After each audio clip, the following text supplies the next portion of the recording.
السلام علیکم، welcome back to my channel Urdu Kahani Tube. دوستو، آج میں آپ کے لیے ایک روح کی سچی اور ڈراؤنی کہانی لے کر آئی ہوں۔ لیکن اپنی کہانی شروع کرنے سے پہلے آپ سب سے گزارش ہے، اگر آپ نے ہمارے چینل کو اب تک سبسکرائب نہیں کیا تو پلیز سبسکرائب کر دیں اور ساتھ میں لگے بیل آئیکن کے بٹن کو بھی آن کر دیں تاکہ ہماری ہر نیو آنے والی ویڈیو کی نوٹیفیکیشن بر وقت آپ کو ملتی رہے۔ شکریہ۔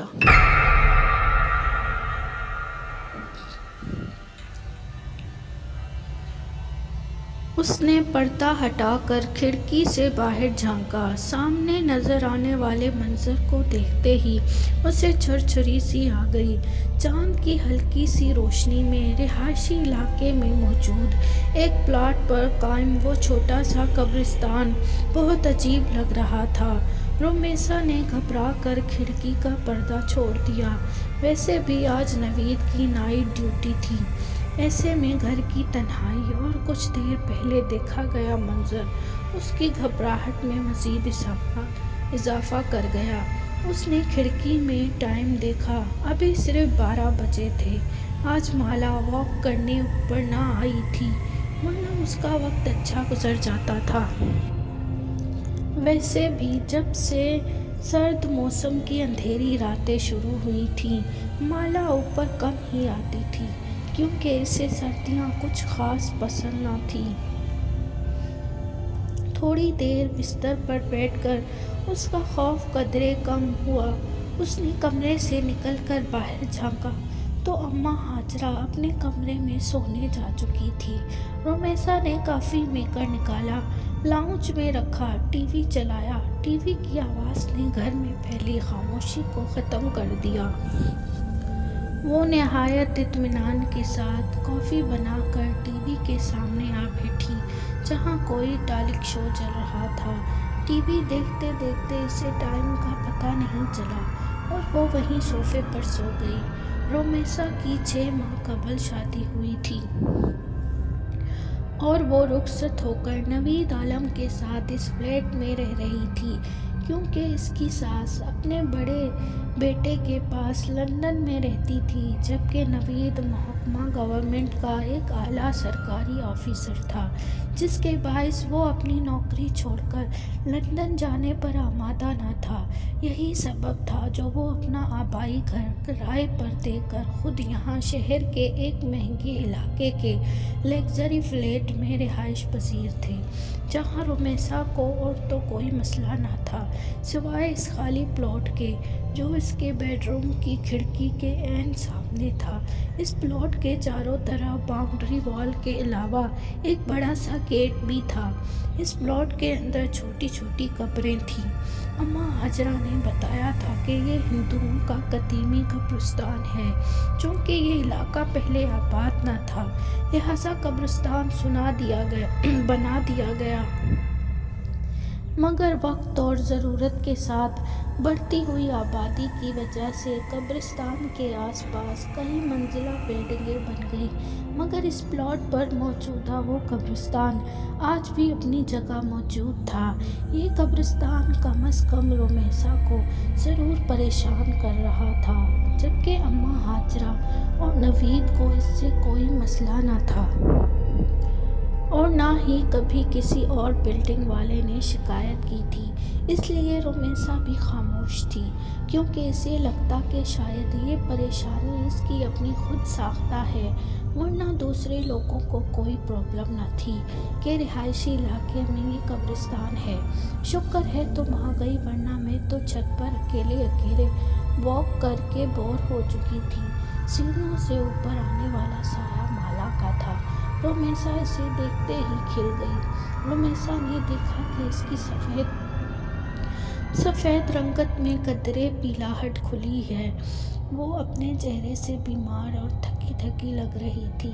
رومیسا نے پوچھا، طبیعت کیسی ہے تمہاری؟ بہتر ہے۔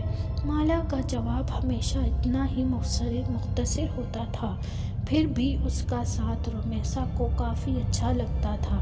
وہ کافی غم گوسی لڑکی جو شاید فرسٹ فلور کے کسی اپارٹمنٹ کی رہائشی تھی، یہاں شفٹ ہونے کے بعد پہلے دن رومیسا اوپر واک کرنے آئی تو وہاں مالا پہلے ہی موجود تھی۔ دبلی پتلی سی یہ لڑکی رومیسا کو دوستی کے لیے اچھی لگی، مگر ان دونوں کی دوستی صرف چھت تک ہی محدود تھی۔ نہ کبھی مالا نے اسے اپنے گھر آنے کی دعوت دی اور نہ رومیسا اسے اپنے ساتھ نیچے لے کر آئی۔ وجہ شاید ٹائم تھا جو اوپر واک کے دوران اتنا زیادہ ہو جاتا کہ رومیسا کو اپنے گھر لے جانا اچھا نہ لگا۔ مونگ پھلی کھاؤ گی؟ واک کے دوران رومیسا اپنے ہاتھ میں پکڑا گرم مونگ پھلی کا لفافہ اس کی جانب بڑھایا۔ سوری، میں مونگ پھلی نہیں کھاتی۔ عجیب لڑکی ہو تم یار، کچھ بھی نہیں کھاتی، نہ مونگ پھلی، نہ ریوڑی، نہ ہی کوئی ڈرائی فروٹ، یہاں تک کہ بھنے ہوئے چنے بھی نہیں کھاتی۔ رومیسا جب بھی اسے کوئی چیز کھانے کو دیتی تو وہ ہمیشہ انکار کر دیا کرتی۔ رومیسا کو احساس ہوا کہ مالا شاید ہندو ہے، اس لیے کسی مسلمان کے ہاتھ کا نہیں کھاتی۔ اس نے اتنے ماہ میں آج تک مالا سے کبھی اس کے مذہب کے متعلق نہ پوچھا تھا، کیونکہ اسے اچھا نہ لگتا تھا۔ حالانکہ کئی بار اس کا دل چاہا کہ وہ اس سے اس قبرستان کے بارے میں پوچھے جو اس کے گھر کے قریب ہی تھا، پھر یہ سوچ کر کہ کہیں اسے کوئی بات بری نہ لگ جائے وہ خاموش ہو جایا کرتی تھی۔ اچانک کالے رنگ کا بڑا سا بلا ان کے سامنے آ کھڑا ہوا جو اپنی گہری نیلی آنکھوں سے ان کی جانب ایسے گھور رہا تھا کہ وہ دونوں خوف زدہ ہو گئیں، جبکہ مالا تو ویسے بھی بلیوں سے ڈرتی تھی جس کا عملی مظاہرہ کئی بار رومیسا دیکھ چکی تھی۔ یہ کہاں سے آ گیا؟ وہ ٹوٹا پھوٹا جملہ ادا کرتی رومیسا کے پیچھے اس طرح چھپ گئی۔ رومیسا نے چپل اتار کر بلے کی جانب پھینکی، وہ فوراً پیچھے کی جانب بھاگ گیا۔ اس کے بھاگتے ہی مالا نے سیڑھیوں کی جانب دوڑ لگا دی۔ رومیسا نے پیچھے جا کر اسے روکنے کی کوشش کی، مگر وہ سیڑھیاں اترتے ہی ایسے غائب ہوا کہ رومیسا کو اندھیرے میں نظر نہ آئی۔ مالا کے اس طرح خوف زدہ ہو کر بھاگنے میں وہ دل ہی دل میں ہنستی اور نیچے اتر آئی۔ جانے کیوں آج رومیسا کا دل چاہا وہ مالا سے اس کی ذاتی زندگی کے متعلق کوئی سوال کرے۔ شاید لاشعوری طور پر اس کے اندر یہ خواہش جاگ رہی تھی کہ وہ جانے مالا کون ہے۔ 4 ماہ سے ان کی ملاقات تقریباً روز ہی چھت پر اس طرح ہوتی، مگر وہ یہ نہ جانتی تھی کہ مالا اس بلڈنگ کے کون سے فلور پر رہتی ہے، وہ کیا کرتی ہے، شادی شدہ ہے یا نہیں۔ یہ سوچ کر اس نے آج اپنی گفتگو کا آغاز مالا کی ذاتی زندگی کا ارادہ کرتے ہوئے پہلا سوال پوچھا، تمہارے گھر میں اور کون کون ہوتا ہے؟ مطلب چلتے چلتے رک کر مالا نے حیرت سے کچھ اس طرح رومیسا کو دیکھا کہ وہ بھی تھوڑا سا گڑبڑا گئی۔ مطلب ہے کہ تم اکیلی رہتی ہو؟ تم شادی شدہ ہو یا نہیں؟ اس کے سارے جملے کا ایک لفظ میں جواب دے کر وہ اس طرح آگے کی طرف بڑھی کہ اس سے مزید کچھ پوچھنے کی خواہش رومیسا کے اندر ہی دم توڑ گئی۔ وہ بولی، میں فرسٹ فلور میں فلیٹ نمبر 103 میں رہتی ہوں۔ رومیسا کے خاموش ہوتے ہی شاید مالا کو اپنی غلطی کا احساس ہو گیا، اس لیے وہ پلٹ کر اس کی جانب آتے ہوئے آہستہ سے بولی۔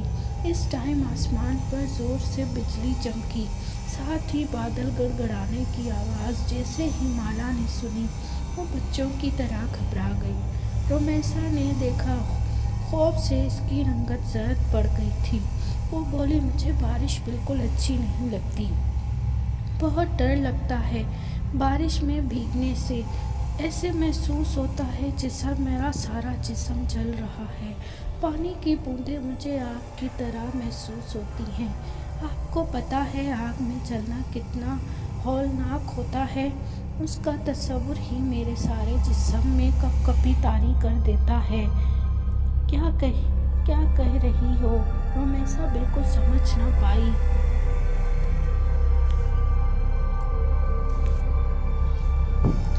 اس کی زبان سے نکلنے والے بے رابطہ جملے، کبھی کبھی تو رومیسا کو ایسا محسوس ہوتا جیسے وہ پاگل ہے۔ جیتے جی خود کو آگ میں جلتے دیکھنا، خوبصورت جسم کا آگ کی شعلوں کی طرح نظر ہو جانا۔ کبھی دیکھا ہے آپ نے؟ اس پل بادل کے ایک بار پھر سے گرجنے پر مالا اس کا جواب سنے بغیر سیڑھیوں کی جانب بھاگی، جبکہ پیچھے کھڑی رومیسا میں اتنی ہمت نہ ہوئی کہ آواز دے کر وہ مالا کو روک سکے۔ 1 ہفتے سے زیادہ ہو گیا تھا مالا چھت پر نہ آئی تھی۔ ویسے بھی پچھلے ہفتے سے بارشیں ہو رہی تھیں، چونکہ وہ اور بہت ساری چیزوں کی طرح بارش سے بھی ڈرتی تھی، اس لیے وہ اوپر نہ آئی تھی۔ مگر اب 2 دن سے بارش بالکل ختم ہو گئی تھی، پھر بھی وہ اوپر نہ آئی۔ جب شام میں نوید کے ساتھ باہر جاتے ہوئے اس نے بے اختیار رک کر فلیٹ نمبر 103 پر نظر ڈالی، جہاں بڑا سا تالا اندھیرے میں بھی نظر آ رہا تھا، اس کا مطلب یہ ہوا کہ وہ کہیں گئی ہوئی ہے۔ یہ سوچ کر وہ نیچے اتر گئی اور پھر گاڑی میں بیٹھتے ہوئے اس نے پہلی بار نوید سے مالا کا ذکر کیا۔ کیا وہ لڑکی ہندو ہے؟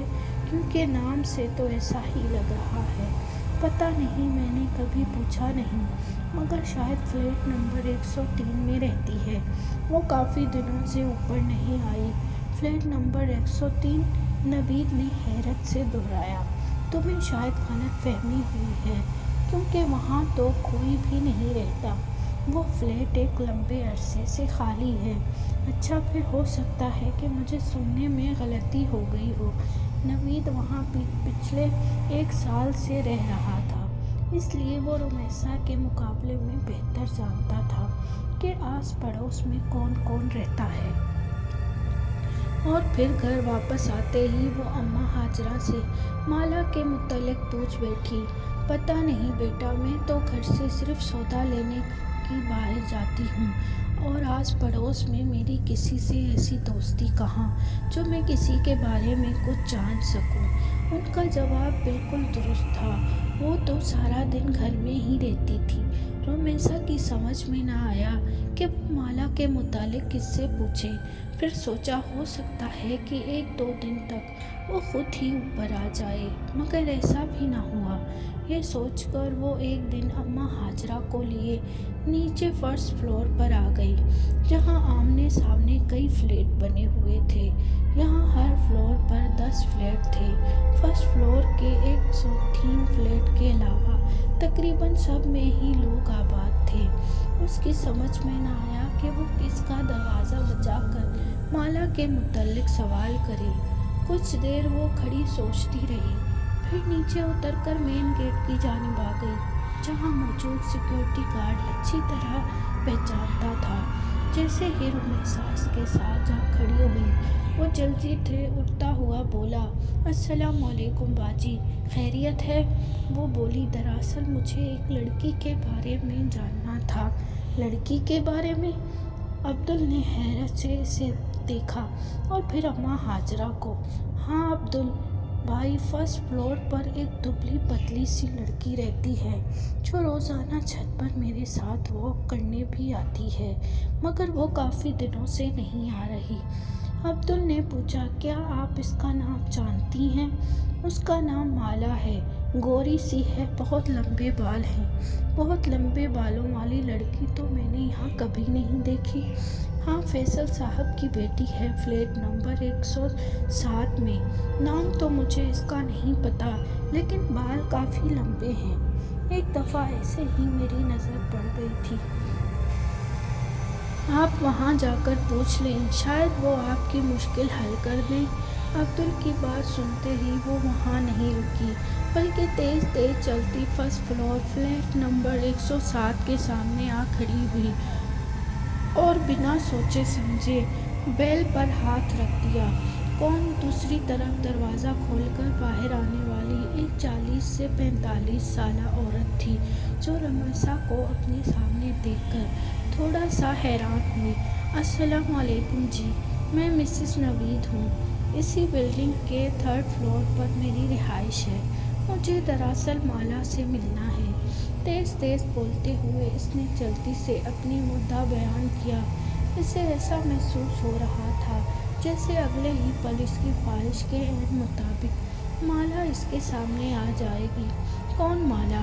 جواب اس کی توقع کے خلاف تھا۔ اب رومیسا کی سمجھ میں نہ آیا کہ وہ کیا کہے۔ ایک 16-17 سالہ لڑکی اس عورت کے قریب آ کھڑی ہوئی۔ رومیسا نے دیکھا اس کے لمبے سیاہ بال کمر سے نیچے جھول رہے تھے، مگر ظاہر ہے وہ مالا نہیں تھی۔ مایوسی کے ساتھ ساتھ وہ شرمندہ بھی ہوئی۔ سوری، دراصل مجھے لگا شاید مالا اسی فلیٹ میں رہتی ہے۔ نہیں، اس فلیٹ میں تو نہیں، یہاں تو میں اور میری اکلوتی بیٹی رہتے ہیں، جبکہ میرا خیال ہے کہ ہمارے فلور پر مالا نامی کوئی لڑکی نہیں رہتی۔ دراصل مجھے اس نے اپنے فلیٹ کا نمبر 103 بتایا تھا، تو انہوں نے بولا 103 تو پچھلے کئی سالوں سے خالی پڑا ہے۔ بہت سال پہلے یہاں ایک فیملی آباد تھی، پھر ان کے ساتھ ایک ایسا حادثہ ہوا کہ وہ لوگ یہ گھر چھوڑ کر چلے گئے۔ دوبارہ یہاں کوئی نہیں آیا۔ دروازے پر کھڑے کھڑے اس خاتون نے رومیسا کو تفصیل بتانا شروع کر دی۔ نہ چاہتے ہوئے بھی رومیسا پوچھ بیٹھی، کون سا حادثہ؟ وہ خاتون بولی، سنا ہے ان کی جوان بیٹی کہیں اچانک غائب ہو گئی تھی۔ بہت تلاش کیا مگر وہ نہ ملی۔ شاید بدنامی سے بچنے کے لیے اس کے ماں باپ یہ گھر چھوڑ کر چلے گئے، لیکن ان کے جانے کے کچھ دنوں بعد فلیٹ سے اٹھنے والی بدبو نے سب کو اپنی جانب متوجہ کر لیا۔ جب پولیس تالا توڑ کر اندر داخل ہوئی تو ایک نوجوان لڑکی کی دفن شدہ لاش پڑی تھی۔ اس کی بدبو نے پورے محلے کو اپنی لپیٹ میں لے لیا ہوا تھا۔ بولتے بولتے وہ خاتون ایک پل کے لیے خاموش ہو گئی۔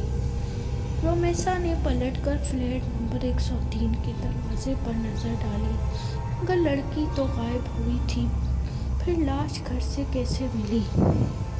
رومیسا نے حیرت سے سوال کیا۔ یہی بات تو آج تک کسی کی سمجھ میں نہیں آئی کہ آخر وہ مرد عورت کون تھے۔ کیا واقعی وہ اس لڑکی کے ماں باپ تھے جو اپنی بیٹی کی لاش کو اس طرح فلیٹ میں چھوڑ کر بھاگ گئے؟ پولیس کا خیال تھا شاید وہ لڑکی واپس آ گئی تھی، جسے اس کے باپ نے غیرت کے نام پر قتل کر دیا اور لاش کو گھر میں چھوڑ کر بھاگ گئے۔ اف، اس قدر صفا کی؟ رومیسا نے خوف سے چھرچھری کی۔ ہاں، یہی وجہ ہے کہ یہ فلیٹ دوبارہ آباد نہیں ہوا۔ قاتل اسے ویران کر کے نکل گئے اور پھر چاہنے کے باوجود کوئی اسے آباد نہ کر سکا۔ ایک ڈر اور خوف اس فلیٹ کے حوالے سے ایسا لوگوں میں اجاگر ہوا کہ شاید ابھی تک دور نہیں ہوا۔ ارے میں یہاں کھڑے کھڑے ہی سب باتیں کر رہی ہوں، آپ اندر تو آئیں۔ شاید اس عورت کو احساس ہو گیا تھا کہ پچھلے آدھے گھنٹے سے وہ رومیسا کے ساتھ دروازے پر ہی کھڑی تھی۔ نہیں شکریہ، اب میں جاؤں گی، میرے میاں کے گھر آنے کا وقت ہو گیا ہے۔ معذرت کرتی رومیسا اوپر آ گئی اور پھر کئی دن لگ گئے رومیسا کو وہ کہانی بھلانے میں۔ اس کے مطابق فلیٹ سے جوان لڑکی کی بدبو والی لاش ملی تھی اور شاید اس کے اس طرح مارنے میں باپ کا بھی ہاتھ تھا۔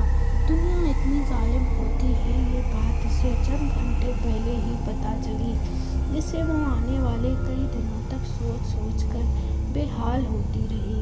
رومیسا فلیٹ نمبر 103 کا حادثہ چند ہی دنوں میں بالکل فراموش کر بیٹھی، مگر مالا کی تلاش اس کے وجود کے اندر کہیں انتظار کر رہی تھی کہ شاید کبھی زندگی میں اسے مالا دوبارہ ملے۔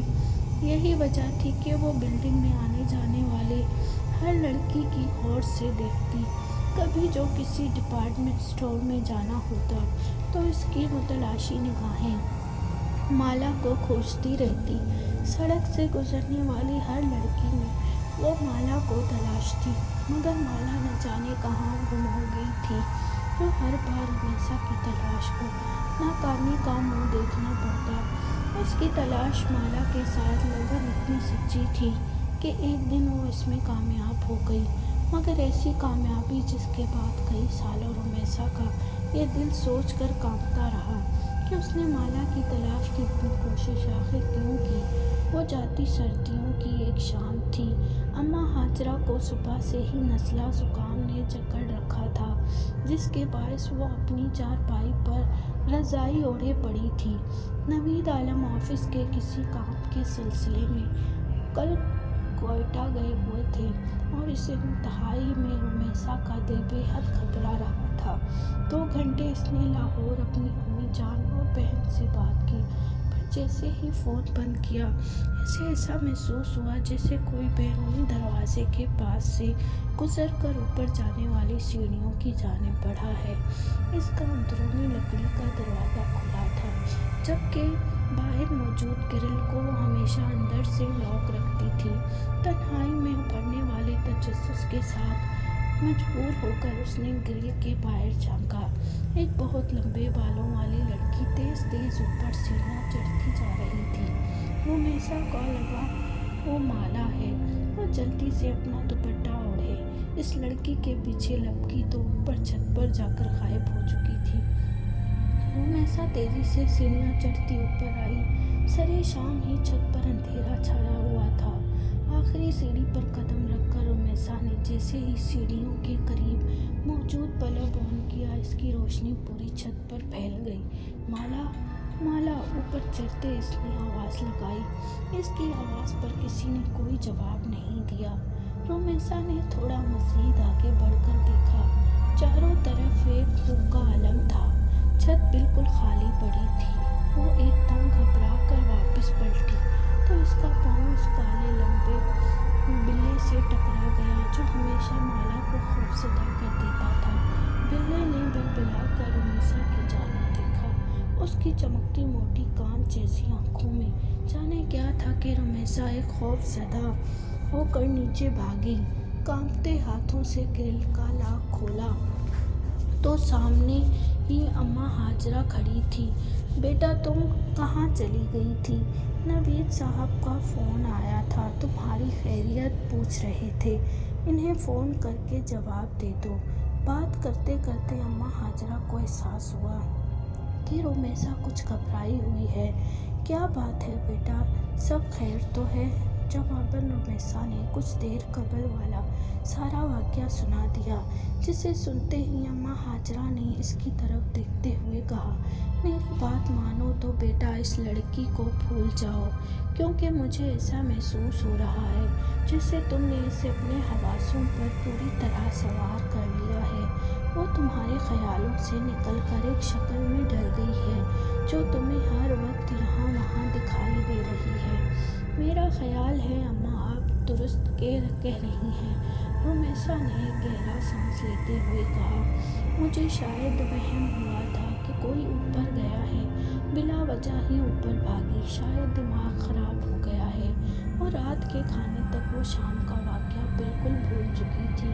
کھانا کھا کر اس نے نوید سے فون پر بات کی، پھر کافی بنا کر ٹی وی کے سامنے آ بیٹھی۔